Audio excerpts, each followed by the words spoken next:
Good morning and happy Sabbath. My name is Dion Finney, and I'd like to bring to your attention the following announcement from our bulletin, which is distributed electronically. If you would like to join our mailing list, please do so by going to columbiacentersda.org/bulletin. A very warm thank you to our CCC family for participating in our blanket drive. You have added a little more warmth to our families and those to whom they pass it on. Your generosity has not gone unnoticed by the one to whom all is visible. Today, the CCC family would like to recognize Caleb King, who celebrated a birthday this week. We hope your day was blessed and wish you a safe and spirit-filled year ahead. Those are the announcements, and remember, if you'd like to review the past announcements or even the current, just go to columbiacentersda.org/bulletin. You can read the latest announcements there. Well, have a wonderful, peaceful, most importantly, a restful Sabbath day. Happy Sabbath. Good morning and happy Sabbath, family and friends. It is a joy to be able to worship the Lord in the beauty of His holiness on this special Sabbath day.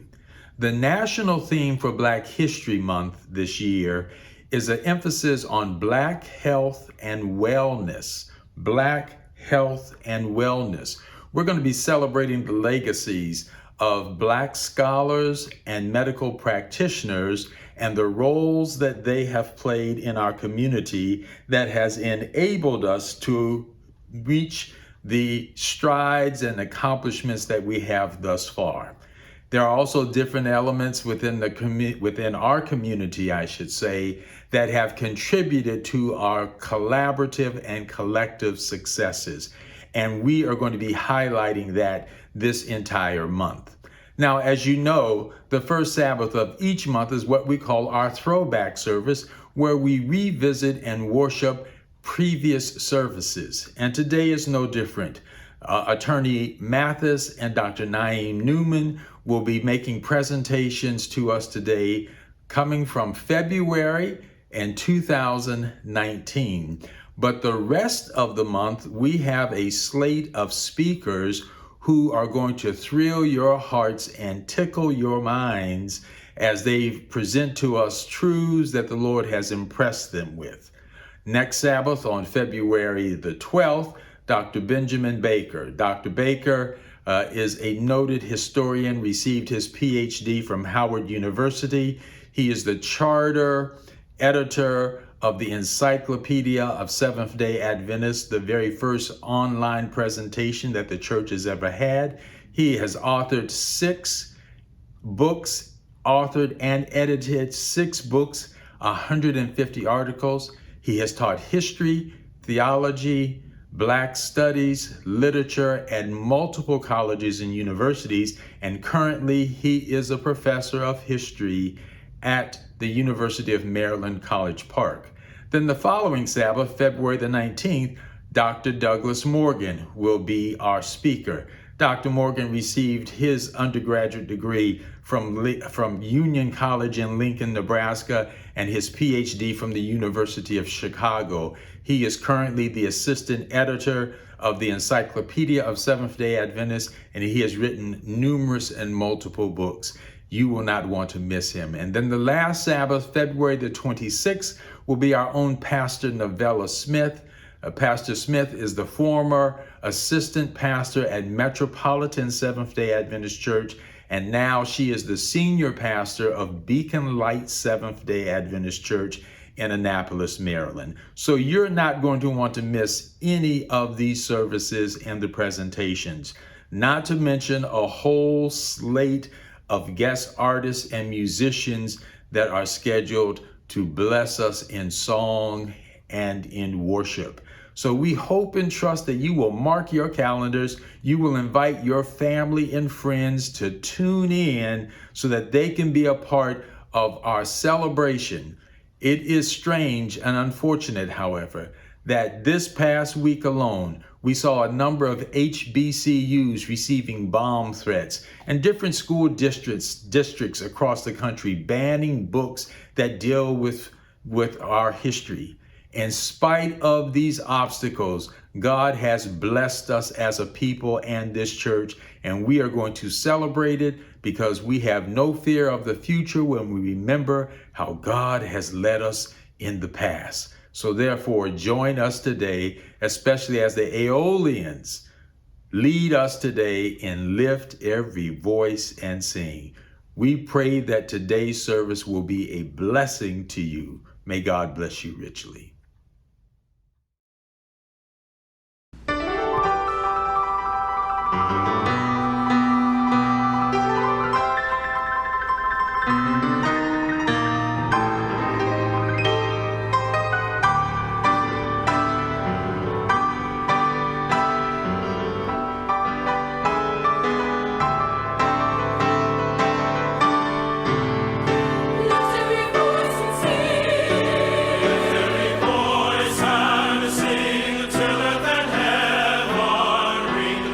With the harmonies of liberty.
I'm going to take you back to about 1950, Mahalia Jackson, How I Got Over.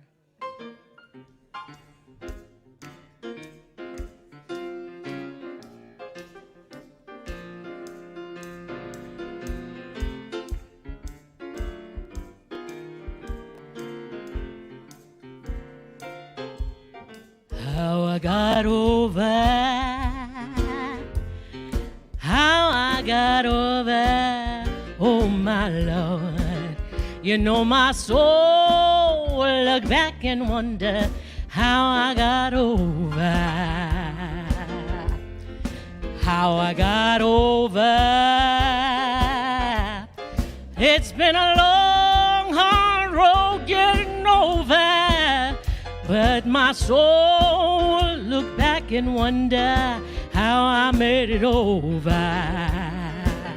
Well, as soon as I see Jesus, the man that died for me, yeah, the man that bled and suffered as he hung on Calvary, I'm gonna thank him for how he brought me. I'm gonna thank him for how he taught me. I'm gonna thank him for how he kept me. Yeah. I'm gonna thank him 'cause he never left me. And then I'm gonna thank him for that old time religion. I'm gonna thank him for giving me a vision. One day I'll join the heavenly choir. I'm gonna sing and never get tired. One day I'm gonna sing somewhere around the altar. I'm gonna shout all my troubles over, and I'm gonna thank him for being so good to me. Oh, how I got over. Yeah, it's been a long, hard climb, but I made it over. You know my soul look back and wonder how I got over. Up there I'm gonna wear a diadem in that new Jerusalem. I'm gonna walk the streets of gold in that homeland of the soul. I'm gonna view the host in white. The folks been traveling day and night. They've been coming from every nation. They're gonna join the great coronation. They're coming from the north, south, east, and west. They're on their way to that peaceful rest. And then they're gonna join the heavenly choir. They're gonna sing and never get tired. And then we're gonna meet somewhere around the altar. We're gonna shut all our troubles over.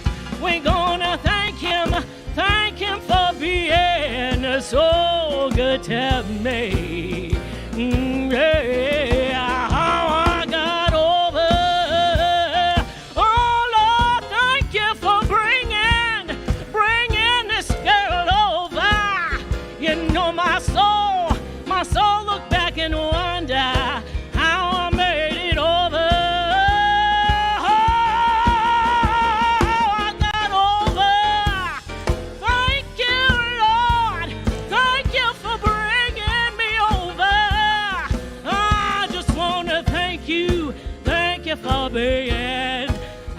just want to thank you. Thank you for being. I just want to thank you. Thank you for being so good.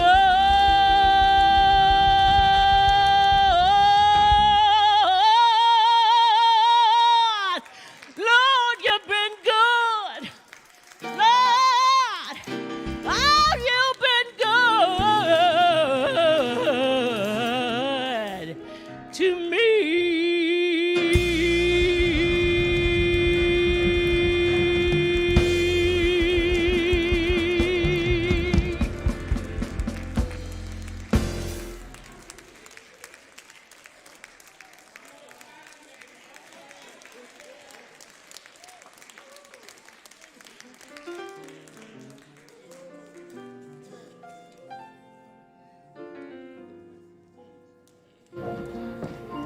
That's a tough act to follow. Well, good afternoon. First, I want to thank the pastor of your church, Pastor Wimbush, and First Lady for allowing me to be here this afternoon. I also want to thank Ms. Hollingsworth for taking me up on an offer that she said that I allegedly made. She seems like a nice Christian woman, so I'm going to believe her. She saw me speak at another event and said that I gave her my card and said, if you need anything, to give me a call. So she gave me a call in my office, and here I am. But I'm going to give you a little bit about me personally. She read my biography, but there are a couple things that was not included in that biography. So at the age of 20, I was an undergrad in Atlanta University, and I was having a difficult time. So I was sleeping all the time. I was cranky when I was awake. I wasn't feeling well. I wasn't doing well in school. And I told my parents, I said, I think something's wrong with me. I'm not sure what it is, but I haven't always been this way. So they said, we want you to go to a doctor. So I went to a doctor and I got testing, and then the doctor followed up a couple weeks later and said, very casually, and matter of fact, so we've run tests and you have clinical depression, you have ADHD, you have 2 learning disorders. So at that moment, I had a miniature breakdown. And then she goes to pull out all of these packs of pills, and she says, so what you have is not curable, but it's treatable. So here's the trial run of medication. I want you to get started on this and follow up with me in a couple weeks and, have a good day. So I got in the car and I broke down on the phone, and I called my parents back in Michigan, and they said, we want you to withdraw from school immediately and come back home. So you need treatment and to get under your doctor's and physician's care, and don't worry about school, just worry about your health. So I said, okay, that's fine. But I knew in the back of my head that wasn't what I was gonna do. So to me, that was a make or break moment. I said, what I refuse to do at this moment is to let my diagnosis defeat or define me. So I prayed and I said, God, if you allow me to make it through this difficult time, I promise I would do something to give back. So at the time, I always wanted to be a news reporter. I was in school for broadcast journalism, had an internships resume with news reporting. So I actually snuck behind my parents' back, and I enrolled at a local university to finish my last year. And they found out, obviously, when they received the bill. And they said, well, if you don't make it, don't blame us. And I said, that's fine. So I just remember God telling me, do your best and I'll handle the rest. So as I began to finish my last year, God laid it on my heart to go to law school, because I said I want to do something to give back and show other people with disabilities and disorders that it's still possible to be what traditionally people say smart people are, doctors and lawyers and engineers, right? It's still possible to be us with the disorder. So struggled, finished my last year, and as I went to have my dean sign off on my graduation form, he asked me what were my plans. So I said I intend to go to law school, and he looked at my transcript and said, you'll never get anywhere near law school with these grades. So I went to my car and I cried about 3 hours straight afterwards. And I knew why my transcript looked the way it did, but he didn't know why it looked the way it did. So then I remember hearing God whisper, remember what I promised you. So I took the law school admissions exam. I failed. I probably did like one of the worst scores you could probably do. Then I took it a second time and I managed to do worse, which was like really shocking. Then at that time I applied to 6 different law schools. All 6 told me no. So then I took it a third time and I only got into one law school, which is a law school I graduated from. So for 3 years, I struggled. I worked hard, knowing what an ordinary person can probably get in 2 weeks may take me 5 weeks and 5 different strategies, but I worked hard and I graduated. And thank you.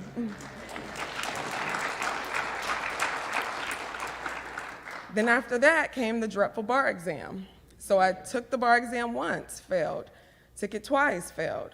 Took it a third time, failed. So as I continued to take the bar exam, I moved to Maryland to work for Prince George's County as a law clerk, State's Attorney Angela Alsterbrooks at the time. So I took it a fifth time, failed it. And Lord behold, maybe 2 weeks after I got the results that I failed for the fifth time, I got a call from the doctor and they found a lump in my throat. So the combination of the two at the same time almost took me out. And I said, God, I don't understand why I have to go through this. But because I have to go through this, I'm not asking you to make this burden any lighter for me. I'm just asking you to give me the strength to endure and to go through this gracefully. And I remember God replying, not only will I allow you to go through this gracefully, you'll come out without a scratch, a ash, or a burn. You won't look like anything you've been through. So for 2 months straight, I continued to work full time. I continued to go from biopsy to biopsy at Johns Hopkins Hospital, back to work at the State's Attorney's Office in Prince George's County, and study for the bar exam. 2 months later, I found out, after my 6th try, I finally passed the bar exam.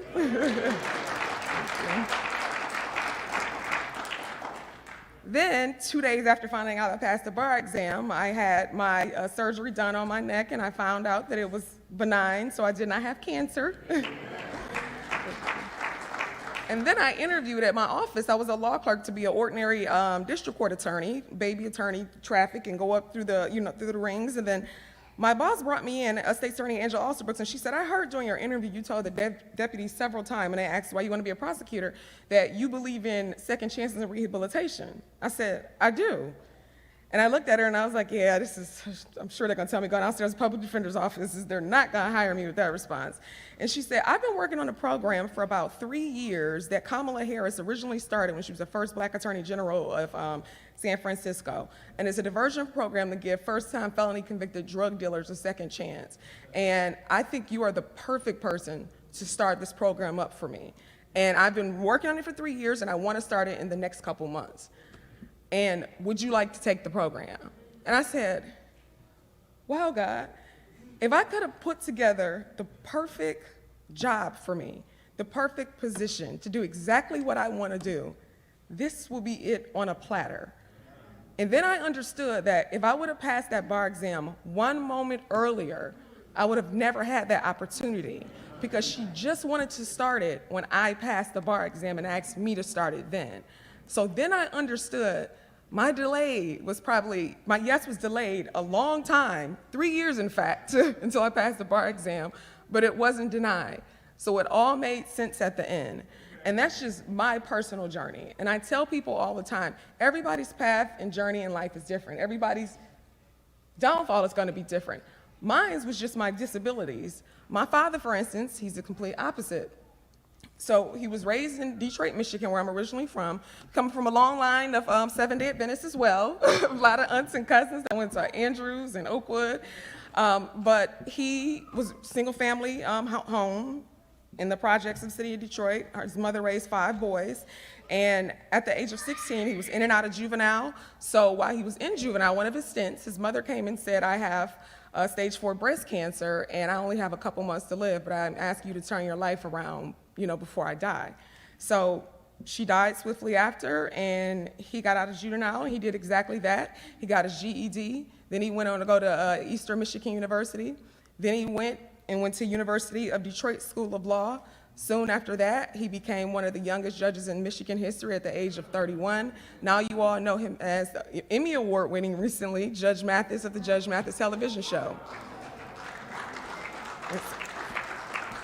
So again, everybody's path is different. That was just my path. As you see, his path is different as well. He still never met his father to today, but he still managed to be successful. So whatever you're going through, please do not give up. Persevere on. Understand that delay is not denial, because I'm here, proof of that, and do not give up on God of anything. All right, thank you for having me.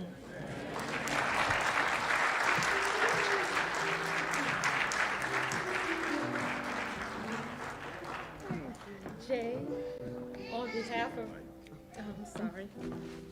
Jade, on behalf of our pastor and his wife and CCC Church, we thank you for sharing your testimony. It was such an inspiration to me when I heard it. I wanted to share it with my church, and thank you for sharing. Thank you for inviting us. I appreciate it. Thank you. This is really heavy. Okay. You got to hold it from the bottom. Okay. Thank you so much. Thank you. I appreciate it.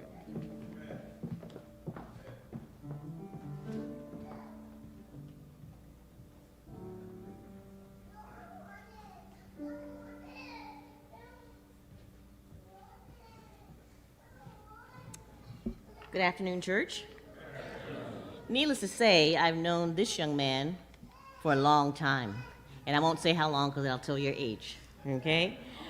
Dr. Naeem Newman, to many of you who know him as Naeem, became family to me once I moved to Maryland and went to Brinklow. And I can tell you that I first met his mom, and he has a mom.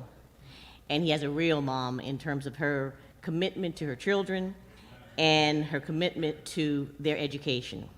And matter of fact, wave, Mom, just so you come in, Lauren Newman. And wave, Dad, that's Naeem's dad.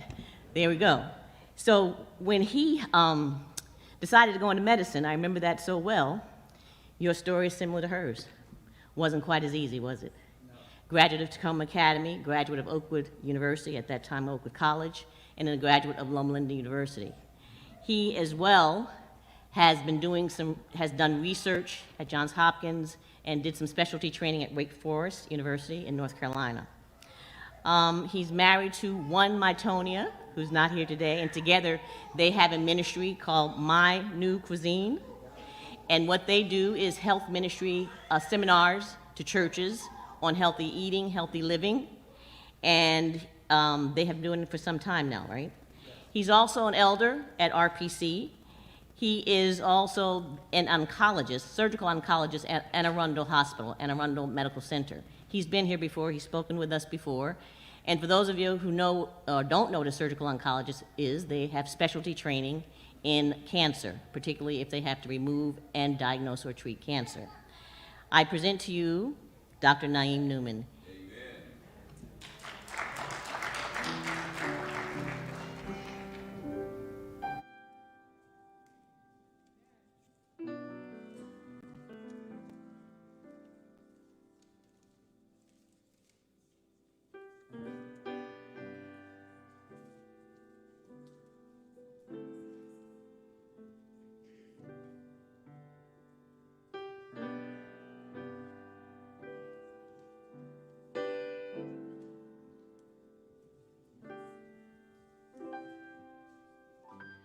Still away,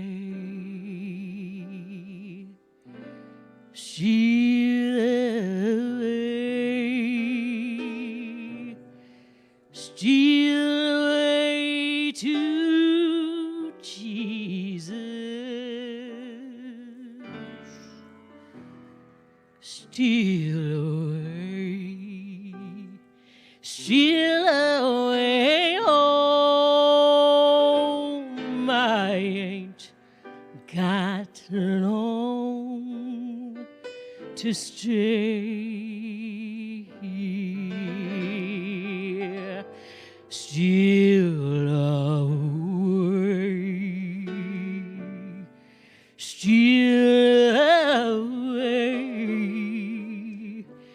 still away to Jesus, still away, still away home. I ain't got long to stay. My Lord, He calls me by the thunder. The trumpet sounds within my soul. I ain't got long to stay.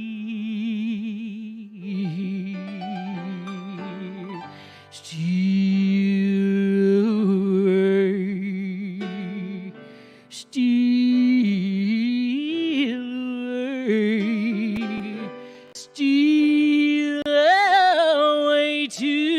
Jesus, still way home. I ain't got long to stay here. I do not know how long it will be, or what the future holds for me. But this I know, as Jesus leads, I will be free someday. I do not know just how long it's gonna be, oh, what the future, what it holds for me. But this I know, as Jesus leaves,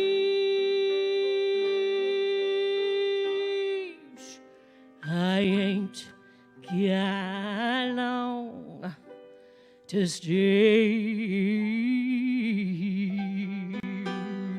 I ain't got long to stay.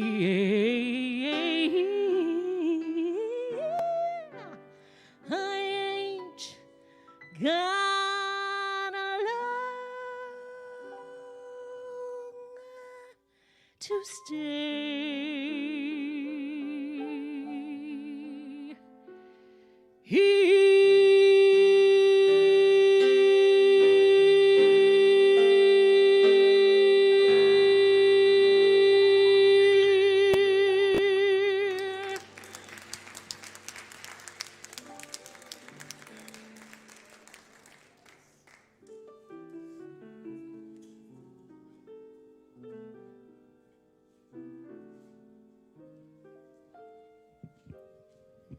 I agree with you. She does not make it easy on us.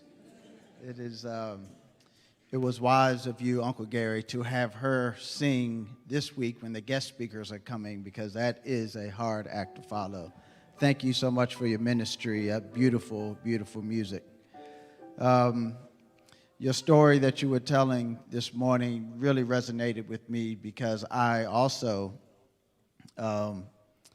have a story of perseverance, and getting to medical school was not just a done deal for me, but multiple attempts after multiple attempts. Unfortunately, I wish I could say I had a disability or a reason, but it just was not working out for me. But God's timing was what shown to me that God was working on his time. So that really resonated, and I thank you for sharing that. Let's pray. Dear Lord, we, in these next few moments, pray that you will speak to us. Open up our hearts, our minds, and our ears so that we may hear your voice and your voice only. But then, may we not only hear your words, but may we also take action on the words that we hear. Through your Holy Spirit, this is our prayer in Jesus' name. Amen. All right. Here today to talk about identity. As Black people, our identity has been taken away and changed.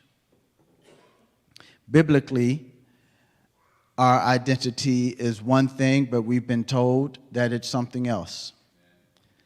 Today, we're going to show biblically, archaeologically, historically, and then just plain old common sense who our the biblical heroes, biblical characters in the Bible. What did they look like? A lot of times when I have these conversations, people ask me, well, why is that important? Color doesn't matter, does it? To God, no, it doesn't. Color did not matter to God at all. But those who had power to make changes, it obviously mattered a lot to them. And they made these changes. They benefited from those changes, and others were harmed by those changes. So to God, no, color does not matter, but to others, color does matter and still matters today. So this world is God's stage. He is the author of the script that happens in this world, in this universe, on God's stage. We are the cast members on God's stage. God gives us our roles to play.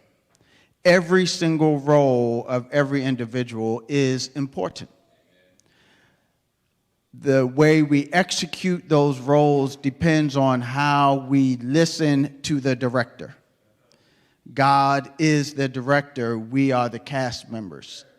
If you do not like the role that you have to play, or you do not like the script, you have no authority to rewrite the script. Let me say it again. This is God's stage. We are the cast. He is the director. He writes the script. If you do not like the script, if you do not like the role that God has given you to play on his stage, you have no authority, you have no right to rewrite the script. I'm here to tell you today the script has been rewritten. It's not enough for me to just say it. We will use, again, the Bible. We will use archaeology, history, and plain old common sense to show that today.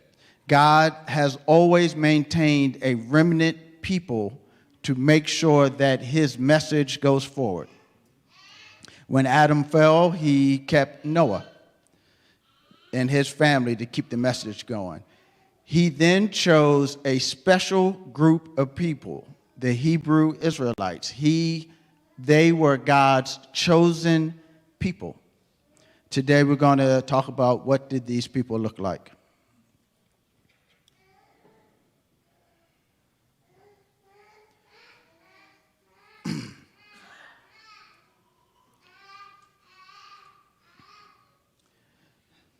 We know this is Black History Month. Most of us know who Booker T. Washington is.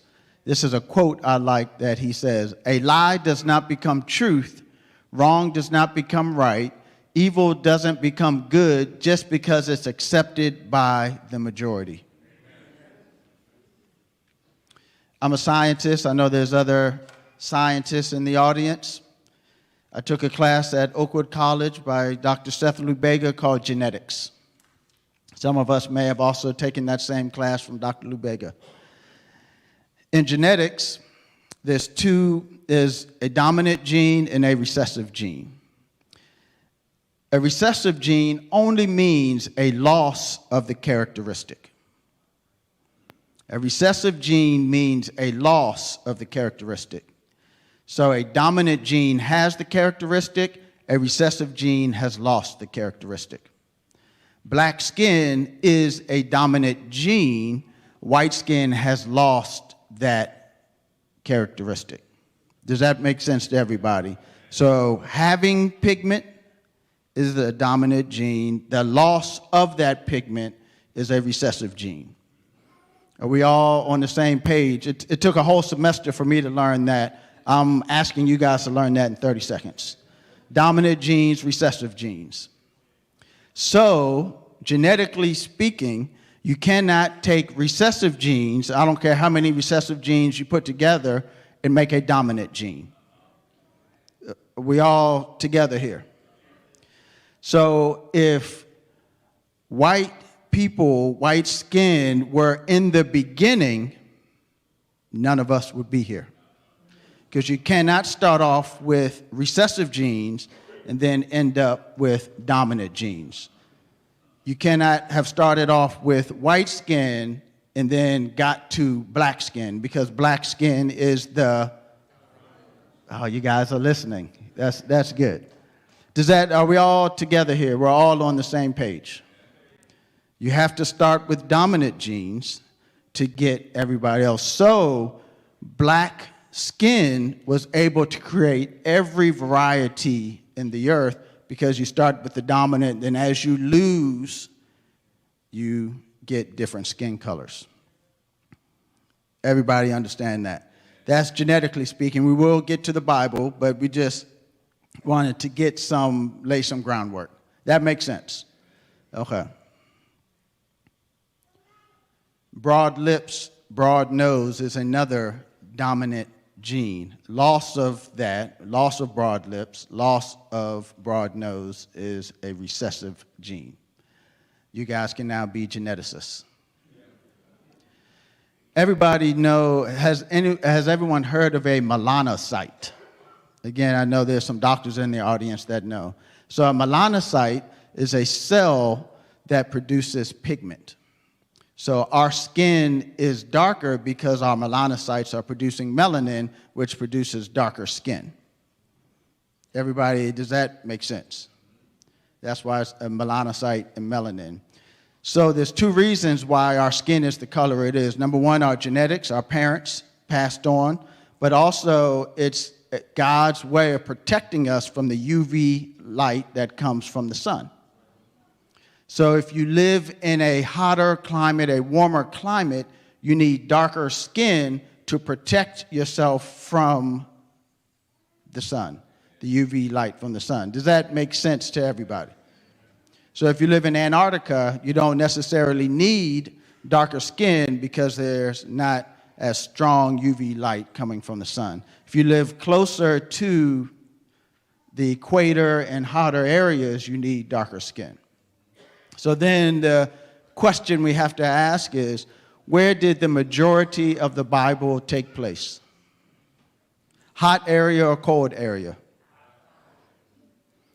And when you live in a hot area, what type of skin do you need to protect yourself from UV light?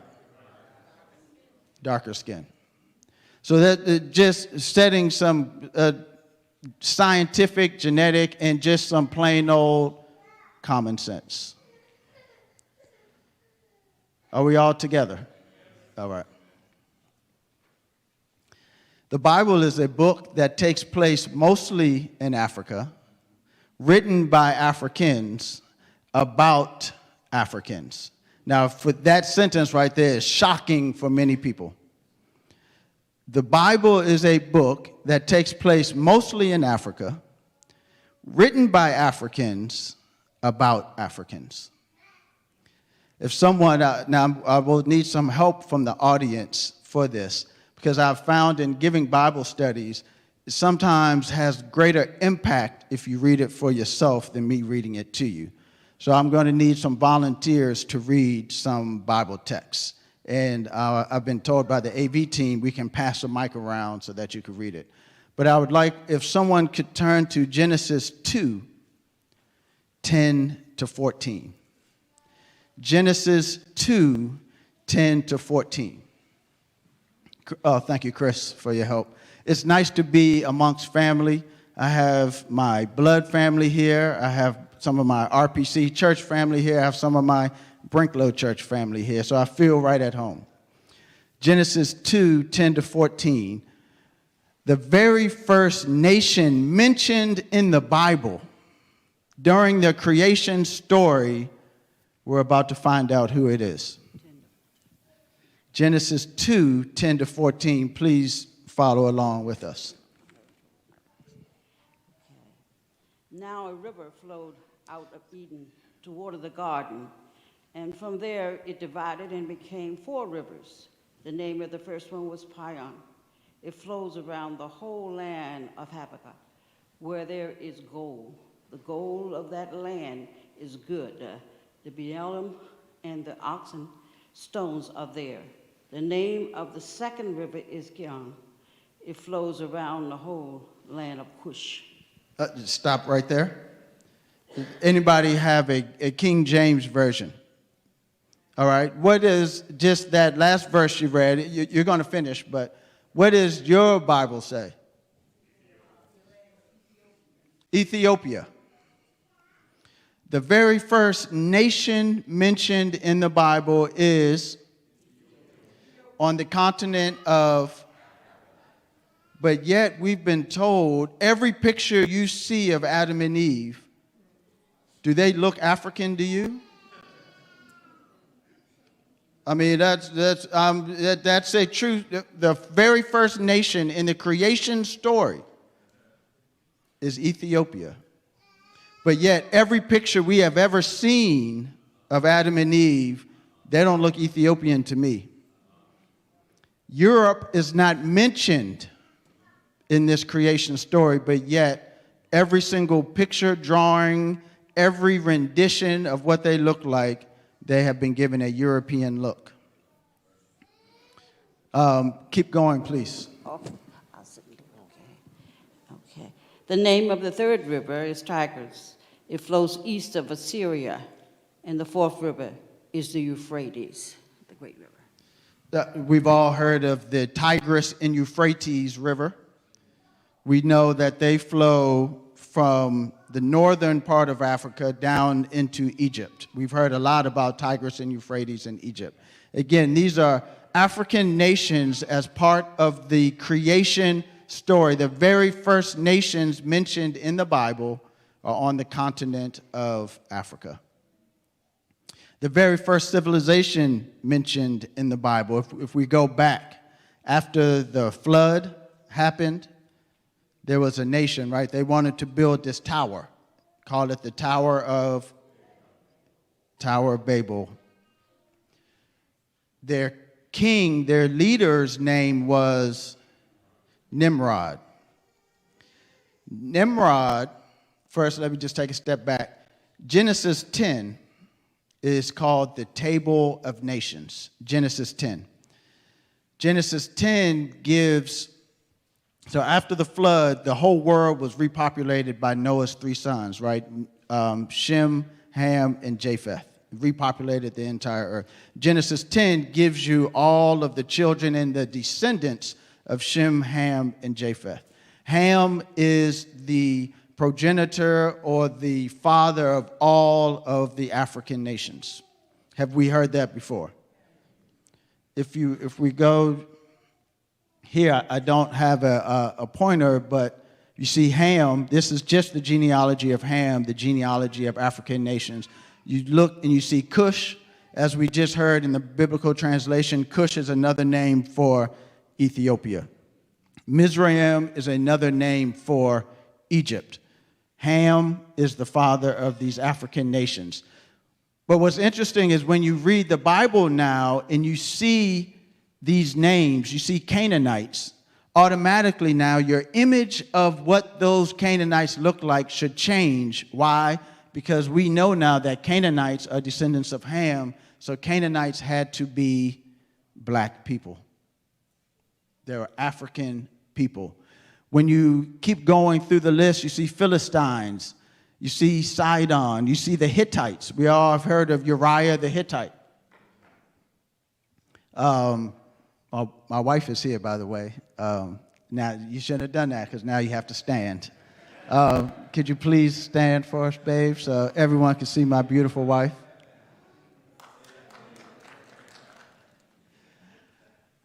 But you can see the land of Havilah that we just read about in the creation story. These are all descendants of Ham. So when you're reading the Bible, people are identified by their name in the region where they lived, and it tells you something about them. Where you see now, as a direct descendant of Cush, you see Nimrod, and then you see Babylon. You see that? So the very first civilization on earth was Nimrod and Babel, the progenitors of the Babylonians.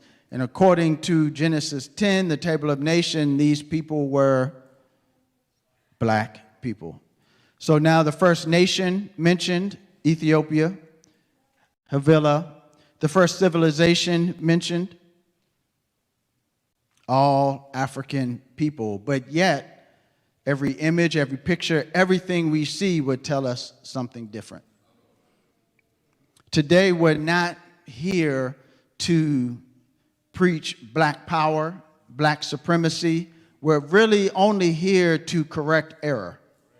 We are preaching truth and declaring war on error. We have been told erroneous stories and been given erroneous information, and today we are starting the process to correct that. I would pray that everyone, that this plants a seed and you will go and study this more for yourself. But we have been given error, and we are here to correct error. This has been erroneously told to us, and it doesn't even make common sense. When the entire, well, let's just keep going.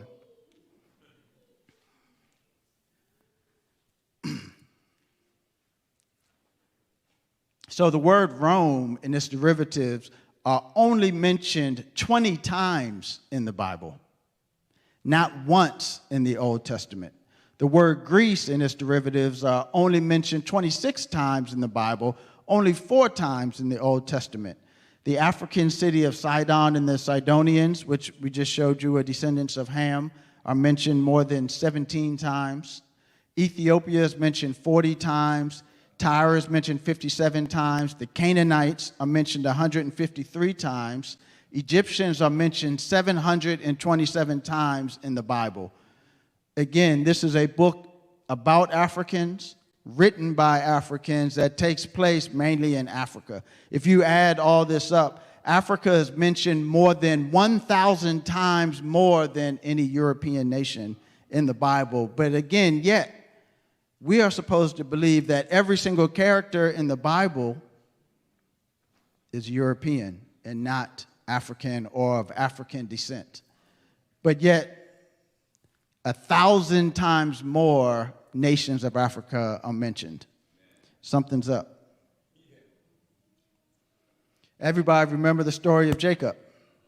So Jacob has 12 sons. The brothers are jealous with the younger son Joseph, so they sell Joseph off into slavery. Joseph ends up in Egypt. His brother, there's a famine in the land, so the brothers come to ask the Egyptians for help. They come and see Joseph and do not recognize him. We know that story.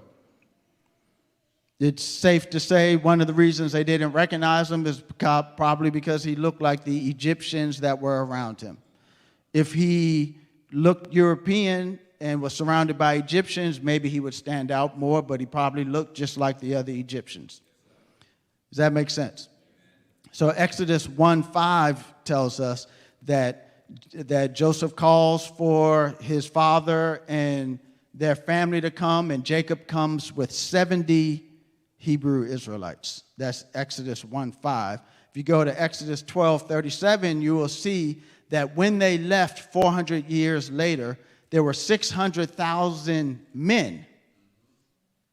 That's Exodus 12:37. So we know that the women and children were not included in that, so there were well over 1 million Hebrew Israelites who left Egypt.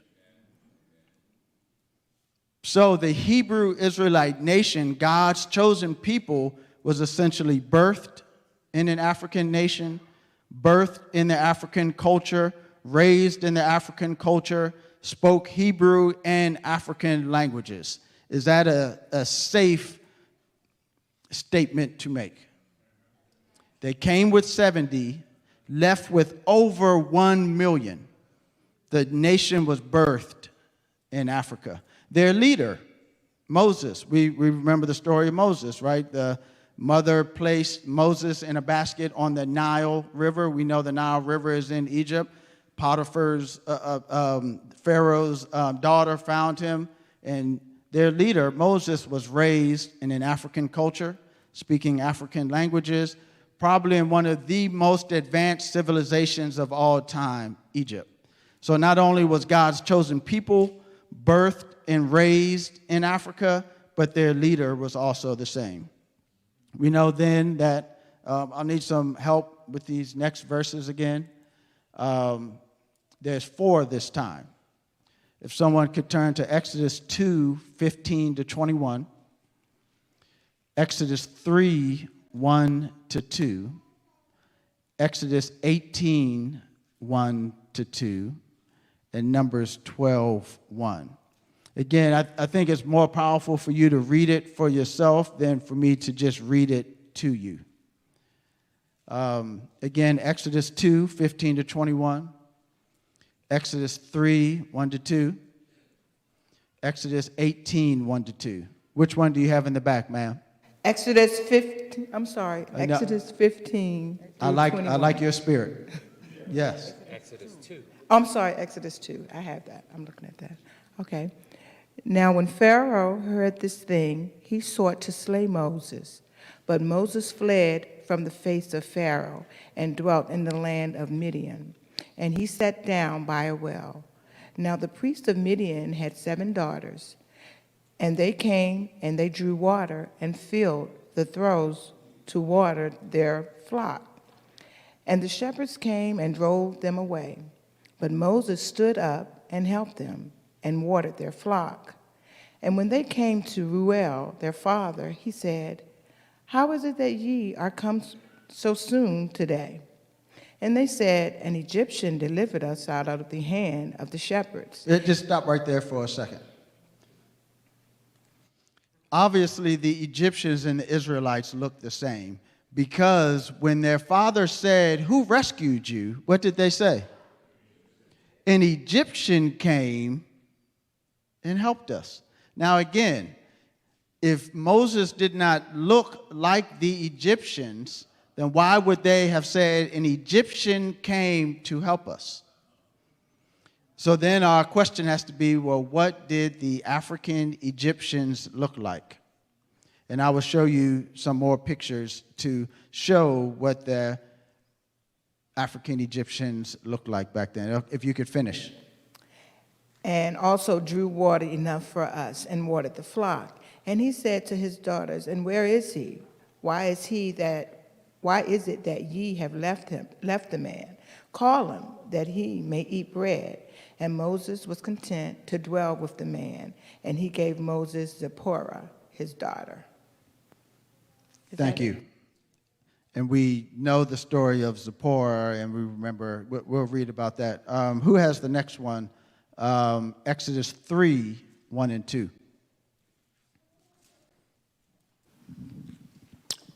Exodus 3, verses 1 and 2 reads as, "Now Moses kept the flock of Jethro, his father-in-law, the priest of Midian, and he led the flock to the backside of the desert and came to the mountain of God, even to Horeb. And the angel of the Lord appeared unto him in a flame of fire out of the midst of a bush. And he looked, and behold, the bush burned with fire, and the bush was not consumed." Thank you. There's 2 powerful things in that. Number 1, Jethro, their father-in-law, Midian, was a priest. How many of us have heard this? You should be thankful for slavery because it introduced this dark continent to Christianity. Have we ever heard that before? You should be thankful for slavery because it brought Jesus Christ to this dark continent. We've heard that before. The savages finally got to know about Jesus Christ. We've heard that before, and we should be thankful for that. The Bible tells us way back then that Jethro of Midian was already a priest. We have just read that the whole story began in Africa.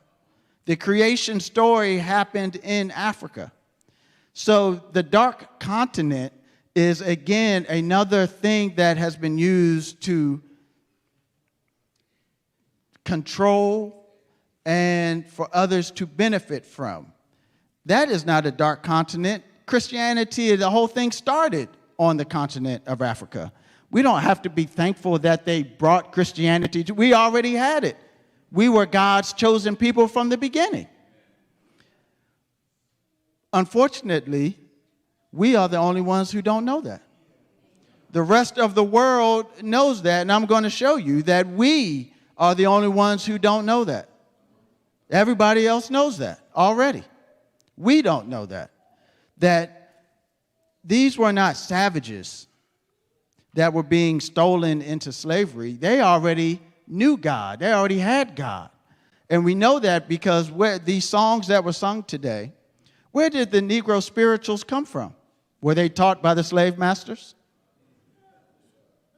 When you hear Kumbaya, we know that Yahweh is God's name in the Hebrew language in the Bible. Well, who taught the slaves that? Did the slave master teach that, Kumbaya and steal away? And where did they learn that? Or did they come with that? Let's keep going. The next one.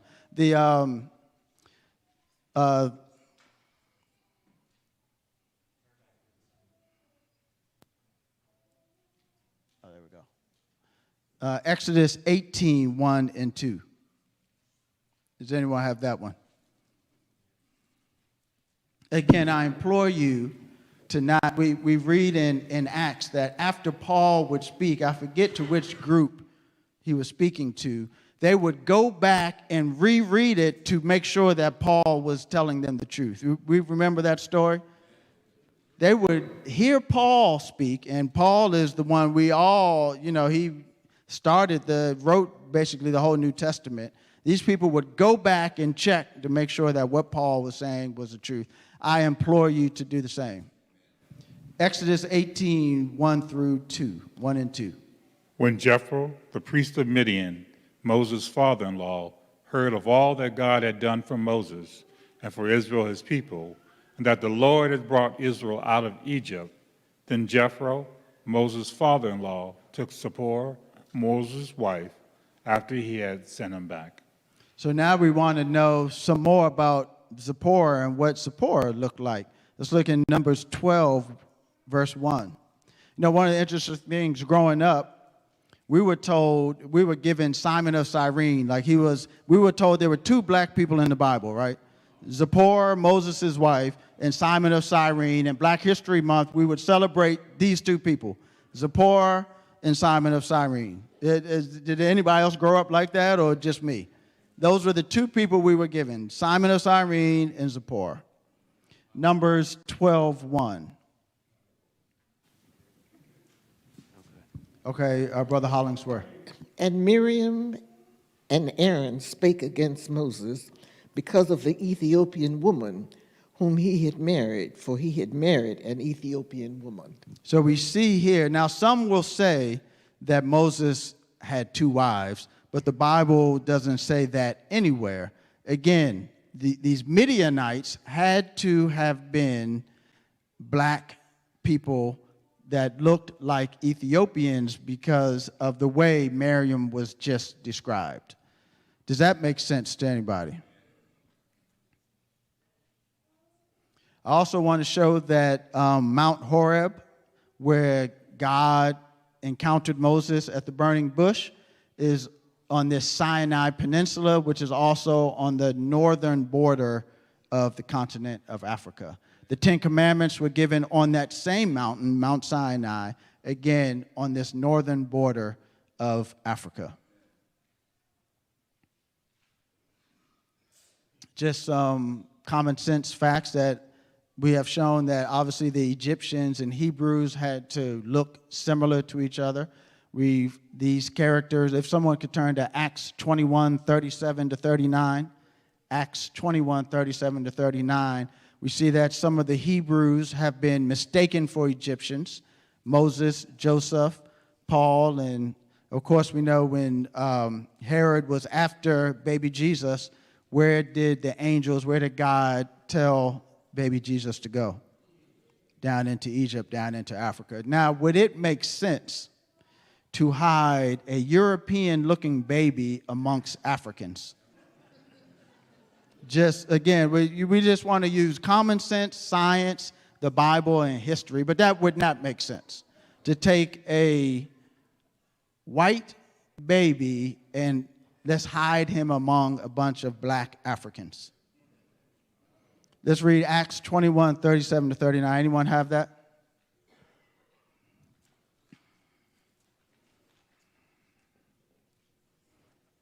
Thank you, Brother Hollingsworth. I think did Chris give up on us? I'm just kidding. And as Paul was to be led into the castle, he said unto the chief captain, May I speak unto thee? Who said, Canst thou speak Greek? Art not thou that Egyptian, which before these days madest an uproar, and leddest out into the wilderness 4,000 men that were murderers? But Paul said, I am a man which am a Jew of Tarsus, a city in Cilicia, a citizen of no mean city, and I beseech thee, suffer me to speak unto the people. Paul says, I am a Hebrew, but he's mistaken for an Egyptian. How could that happen?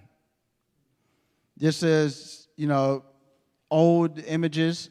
We know that a lot of the statues in Egypt have been defaced, right? Noses completely rubbed off, lips removed. These are some untainted ones that were not destroyed. What are some of the characteristics you see about ancient Egyptians? Big nose, big lips, which are dominant or recessive genes. You guys are listening. That does my heart well. These are old paintings of Egyptians and what these Egyptians looked like. Again, paintings of Egyptian women and what the ancient Egyptian women looked like. Now, again, these images, you can just literally go to Google image and type in ancient Egyptians. This is easy to check, fact check. This is an ancient Egyptian painting of the Hebrew Israelite slaves. Anything stand out to you about what the Hebrew Israelite slaves look like? Brown skin. Do you ever see these pictures in any Christian? They don't ever show this. So this is very interesting. So in Rome, back in the, not too long after Christ died, they began to run out of burial space. So they created these things called catacombs. Have anyone heard of the Roman catacombs? You have to go way underground, but they found places to bury people underground. But what they found in these catacombs is ancient Christian history has been displayed on the wall. So this is in Rome. This is not in Africa or anywhere. This is Roman artists painting Christian history. This here is Abraham about to slay his son, and there's a ram in the thicket. So this is Abraham slaying his son, or about to slay his son Isaac, and the ram in the thicket. What did the Roman Empire believe that the ancient biblical characters looked like? Again, these are simple to find with Google images. But you could see Father Abraham was a black man. According to this, was painted, as you can see, I don't know if you can see at the bottom, this was painted in 320 AD. This is another painting found in the Roman catacombs of Samson killing a lion. It's Jesus and his disciples, again, paintings in the Roman catacombs back in the 300s AD. This is just a side note. How many studied the Sabbath school lesson this week? Hopefully, good. It's good to see. I would implore everyone to study this quarter's Sabbath school lesson. It's on Revelation. I mean, I have enjoyed, and I implore everyone to come to Sabbath school to learn more about Revelation. This week was about the 1,260 days. We remember Daniel 7, 23 to 25 talked about a time, times, and half a times, 42 months. 1260 days, Jesus' people, church, would be persecuted. Everybody remember that, 1260-day prophecy. We have some Bible scholars in here. This is this week's Sabbath school lesson. Well, interestingly enough, that goes from 538 to 1798. I hear some Bible students over here. 538, 1798, 1260-day prophecy. From 1500 to 1504, Michelangelo was commissioned to paint the Sistine Chapel.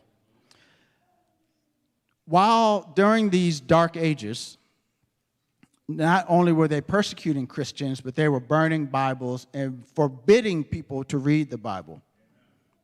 We know that, right? That's history. Dark ages, 1260 years, burning Bibles, forbidding people to read the Bible. This is when the images of Christ began to change. 1500, during these dark ages, is when Michelangelo painted this Sistine Chapel with, of course, a white image of Jesus. So just tying this all in together with our Sabbath school lesson, which just happened to be this week, this is the era when the changes began to happen, because we had no access to Bibles. You remember slaves. One of the things that they forbade slaves to do was learn how to read, right?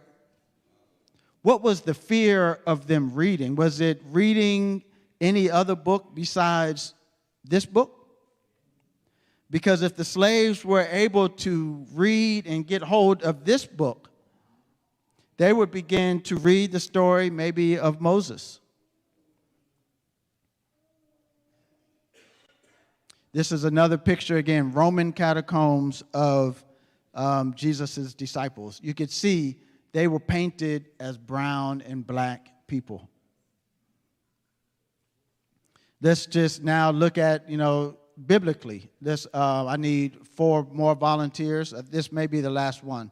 But I know that if I just say it, you won't believe it. But if you read it for yourself, hopefully it plants a seed to go read this for yourself. Genesis 11:31, Genesis 15:7, Nehemiah 9:7, and then Daniel 1 through 4. Is this making sense while people are going to find these? Is this making sense to people? Again, this is not just a preaching of black power or black supremacy. What would be the difference between black supremacy and white supremacy? They both would be ungodly. We are preaching truth to conquer error. And we know that the truth will set us free. Oh, Chris is back. All right, Genesis 11:31. Anyone have that? Deuce says he has Genesis 11:31.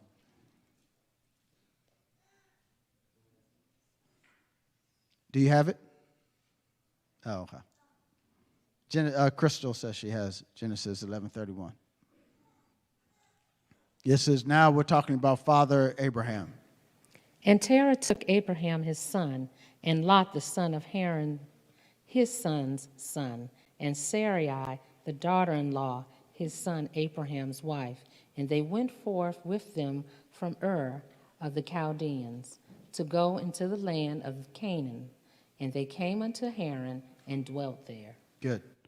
Thank you.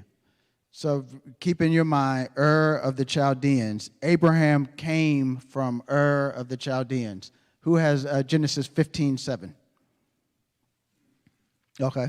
Sister Pitts says she has, she's right there, 2 rows back from you.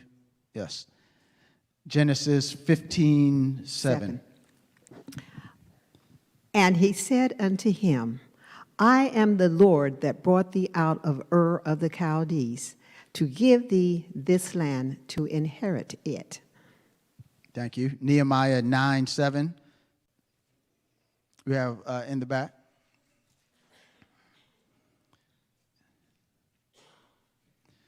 That was the advanced one, because Nehemiah is not the easiest chapter to find, the easiest book to find. Thou art the Lord, the God, who didst chosen Abram and broughtest him forth out of Ur of the Chaldeans, and gavest him the name of Abraham. Thank you. So now we need to answer the question, who are the Chaldeans? And that would give us a clue or a hint as to who Abraham's people are. And Daniel 1 through 4 will tell us who of the Chaldeans, or who are the Chaldeans. Anyone have Daniel 1 through 4 in the back? In the 3rd year of the reign of Jehoiakim, king of Judah, came Nebuchadnezzar, king of Babylon, unto Jerusalem, and began to siege it. And the Lord gave Jehoiakim, king of Judah, into his hand, with part of the vessels of the house of God, which he carried into the land of Shinar, to the house of his God. And he brought the vessels into the treasure house of his God. And the king spake unto Ashpenaz, the master of the eunuchs, that he should bring certain of the children of Israel, and the king's seed, and of the princes, the children in whom was no blemishes, but well favored, and skillful in wisdom, and cunning in knowledge, and understanding science, and such as had ability in them to stand in the king's palace, and whom they might teach the learning and the tongue of the Chaldeans. So who are the Chaldeans? The Babylonians. Who are the Babylonians? We look again at our Genesis 10, right, table of nations. We trace it down.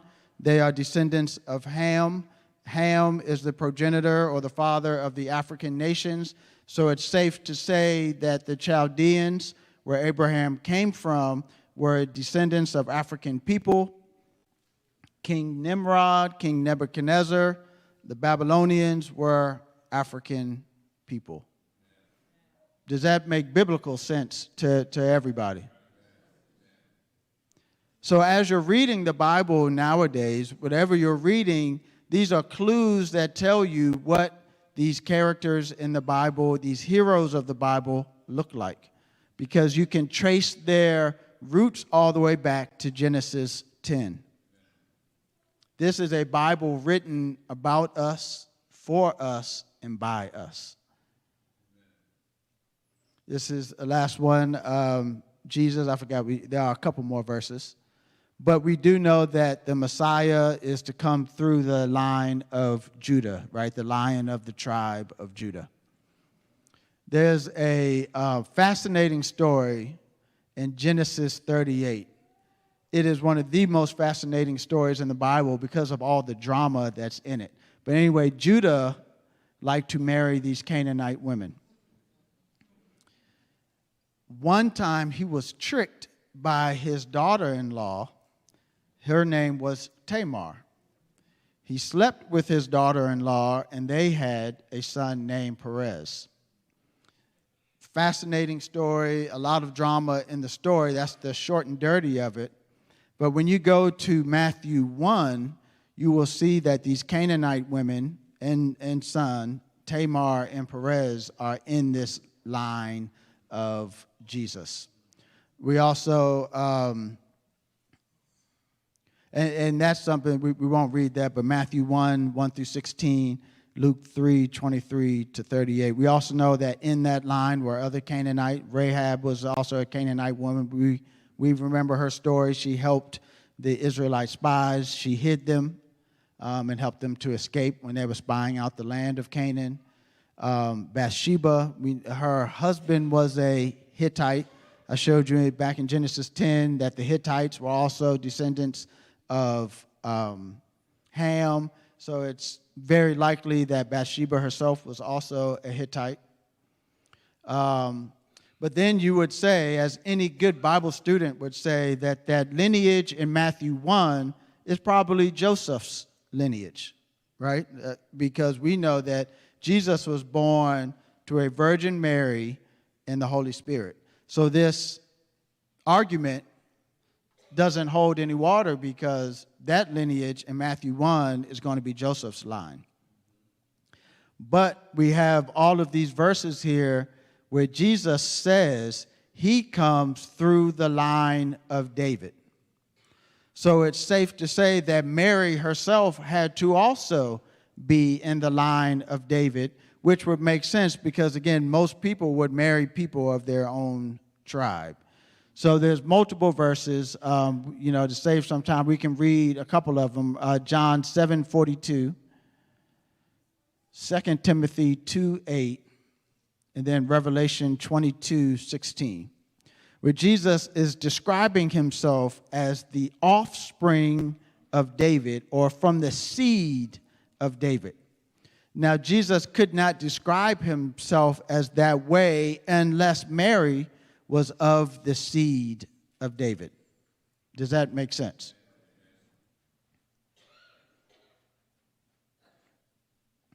I see the pianist getting up, these are verses you can write down, or you can take a picture of this: Luke 1:27, Luke 2:4, John 7:42, 2 Timothy 2:8, and Romans 1:3, and Revelation 22:16, to just to trace Jesus's line back to David, and to see in that line in Matthew 1 all of the African people listed in that. So again, why is this important? Why is this important to us? Does it truly matter to God what color his son was, what color we are, or what color anybody is? The answer to that is no. Jesus came to seek and to save those who are lost, no matter what color, shape, size, height, whatever you are, we are all God's children.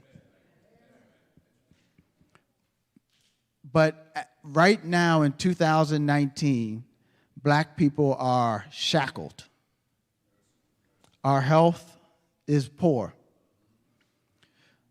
But the health plan has been given to us in the Garden of Eden, in this book written to us. If black people were to get back to the health message of the Bible, our health would improve. Our families in shambles. All the counseling we need to restore our families here in the Bible. The Bible is full of strong families with strong fathers leading these families. The violence that hinders our communities, violence against men, violence against women, violence against children, the Bible teaches against that. What I'm saying is we have a message. We have a unique, special message and a special calling. We were the remnant church then, and now we're calling ourselves the remnant church now. This is not just to feel good about ourselves, but there are people out there who are lost that need to know that there's a book that was written specifically for them with characters who look just like them, and that we've been lied to. We are here to correct error. We are here to seek and to save those who are lost and to bring them back to Jesus Christ. How many of us have heard, I'm not going, that's the white man's religion. Why are you serving that white man's religion? Have we heard that before? And you're immediately unable to witness to that person because they say, I'm not going to that white man's religion. That's the religion that they used to enslave us. We now have an argument to say this is our religion. This is not a white man's religion. This is a book written for us, about us, to us. And we have an opportunity, and I would say more than an opportunity, we have a responsibility to share this message with others. We have been called to shed light into a dark world. Which world is darker? What world is darker right now than that our people are suffering in all around the globe? We are marginalized, we are disparaged, we are shackled. But the truth shall set us free. Thank you.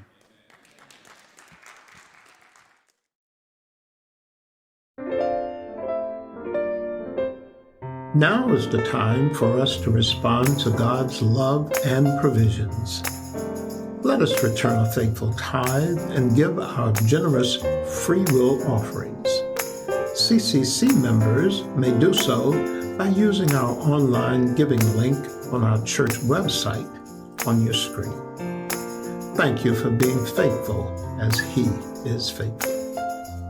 For those of you who are viewing our service for the very first time, or perhaps you have been viewing on occasion and have been blessed by this ministry and would like to support it, you can make a donation to the church by using your PayPal and/or Cash App as indicated on the screen. Thanks to all for your support.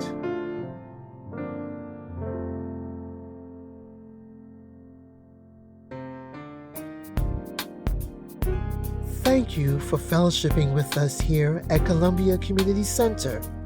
May God be victorious in your life this week, and we look forward to worshiping with you again next Sabbath.